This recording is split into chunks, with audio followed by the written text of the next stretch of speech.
Alright guys, welcome back to my channel. So I'm going to be reviewing Addison Rae's Item Beauty. I only bought 4 items to test out. I think she has like 11 items or something like that in her line. Let's get into it. So I did my face with her concealer. I used the concealer as foundation. And I used on my eyes, I used her lid glaze. I mostly wanted to see if it was black girl friendly. I didn't even know that she had a makeup line. Like, I barely knew who the girl is. So anyways, I was at Sephora and I kind of just stumbled on it because they have like these little like I guess like little end cap thingies where it says like what's new or new makeup lines, and they have like a little thing where like anyways, it's you guys know what I'm talking about. It's like this big and it like shows you all their products or whatever, and that was her product was on one of them. Anyway, so I decided to swap it, test it out, so forth and so on. I do like the concealers. I got mine in they're Air Hug concealers. I got mine in shade 350, and then I got this one in shade 400. I do think they are very forgiving. The applicator is very big. It's very, applicator's nice. I like this. I definitely think it's gonna be easy just to throw in your makeup bag and just kind of forget about it. It's $14, so it's not like a deal breaker for your bank account. And that was one of the biggest high sellers on why I even tried this product. Because I feel like I had a budget and I was like, all right, cool. I can buy $100 worth of makeup. I was gonna get Charlotte Tilbury, but decided to try this out instead. So meh. But I think for $14 for each one, I think that's pretty decent. Again, I did use this as my foundation. I used a darker color for hiding my moles, things like that, and then the lighter color. And it has a little bit of oranginess and undertones into it, but the lighter color 300 has more of like a honey color, and I am a honey color. Their lighter colors, I felt like I was gonna use it as like an under eye brightener, but I didn't like the shades, so I went in with a shade I had already at the house. And then I didn't really even use any powder. I feel like it is very mattifying. I don't really look very oily or greasy or anything like that. I should have probably put powder on my face, but meh.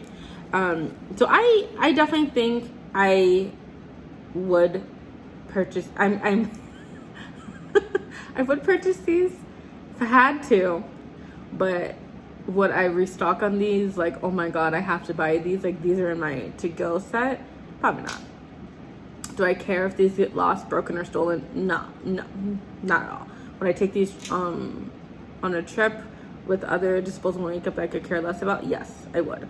And that's mostly why I bought them, because I'm going to San Diego in a couple weeks, so I will be taking these with me. Pretty easy to apply and things like that, and I don't have to take 5 billion different foundations. Anyways, so let me move on. The packaging. Really?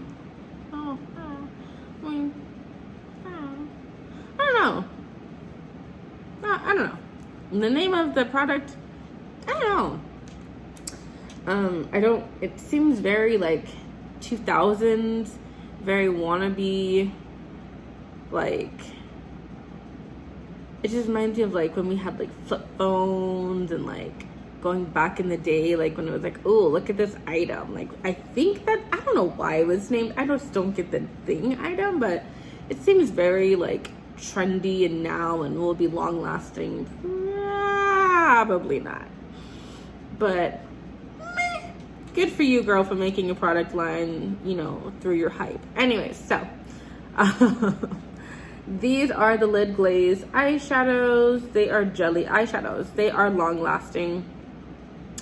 I thought these were gonna be like Stila or Stella, however you pronounce it. The liquid eyeshadows that you put on, they are just like magnificent, and they're delicious. They're scrumptious. They're everything. These are not like that. I don't like the jelly consistency. They dry very quickly. You can feel it drying on your eyes, and they do crack. I figured out that you cannot put them over powder eyeshadow because it looks really cakey and starts cracking even more. learned that the hard way. They are better, honestly, kind of just on your own. It's kind of like just with nothing really on your eye, just kind of there by itself. I got the color Coin Toss, and then I got the color Desert Weekend. And I have it swatched right here because I was messing around with them down here. This is Coin Toss, this is Desert Weekend. They look very pretty on this part of my hand. When I put them on the face, they just didn't look and as you guys can see, like, they're pretty dry. Like, once they dry, like, they dry. That's one cool thing I think about them. Like, they are very fast drying, and I wish I would have done my homework instead of trying to just play around with it, because I thought maybe they were cracking because I didn't have a primer on it, but then I realized they're jelly, and that consistency is a no-go. It just is. From far away, my eyes look pretty decent. If I get up on them, it's not cute. I did put one of these jelly thingy bobbers on my hand and then put a different shadow on top, like a shimmery, and it does look really, really pretty, but I wanted to try it just as they are. I definitely think you could use one of these as a highlight. So here's the packaging. I am not, because of the way they were packaged, I thought they were like Stila. Got played. And I don't know why I thought that. I don't know what I expected for $14, but I expected a lot. That's pretty much all I got in the line that she has, in the beauty line. As you guys know, she has like foundation, but it's like this weird brush thing, and it's like weird. I don't know. I didn't get it because I just thought it was stupid, honestly. And then they have a mascara, which I don't really, not picky about mascara, but I'm not gonna spend, I don't know, I have mascaras I don't even use. I don't even wear mascara anymore anyways. Barely wear makeup. What else did they have? Skincare. But I did not feel confident in that skincare because the girl doesn't have,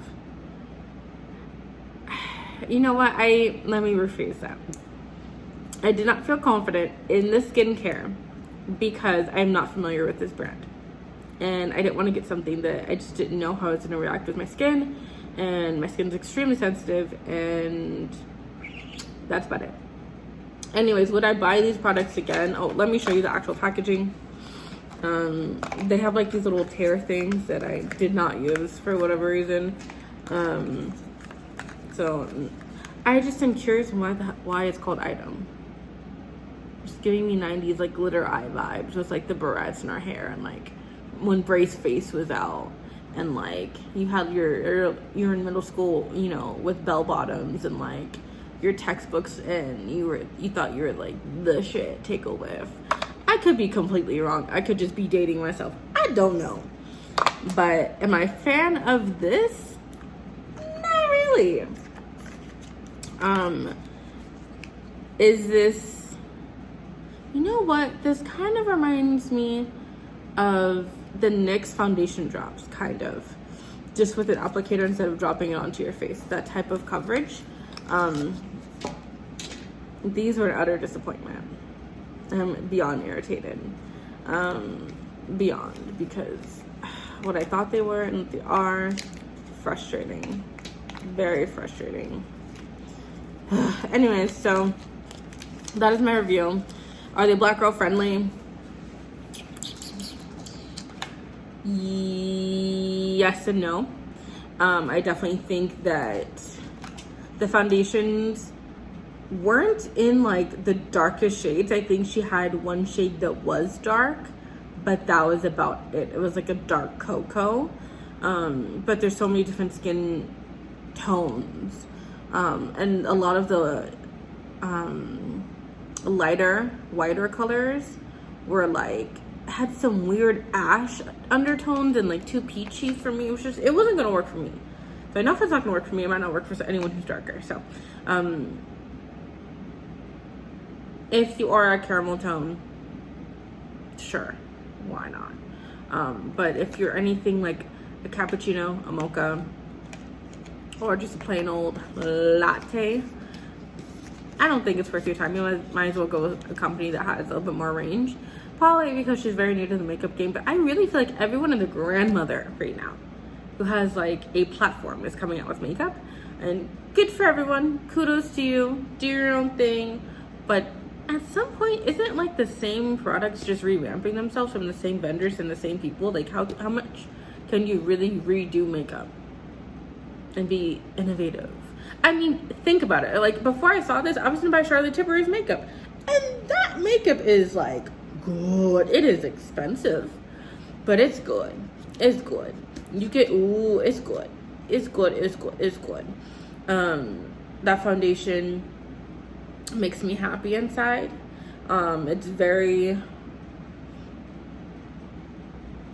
covering, but also makes you feel, maybe because it's like the brand, it makes you feel fancy smancy, but it also has like that nice radiant glow that it gives you. And I feel like the makeup I have on right now, I don't really have a glow. I feel like I do have some red undertones. It could just be like my I feel like I have like, I feel like I'm really tense in this area. Anyways, it could just be the blush I have on, but so yeah, I just, there's some more makeup brands I definitely want to check out, but this is the first already. Anyways, subscribe to my channel, give this video a thumbs up, and write a comment. Thanks.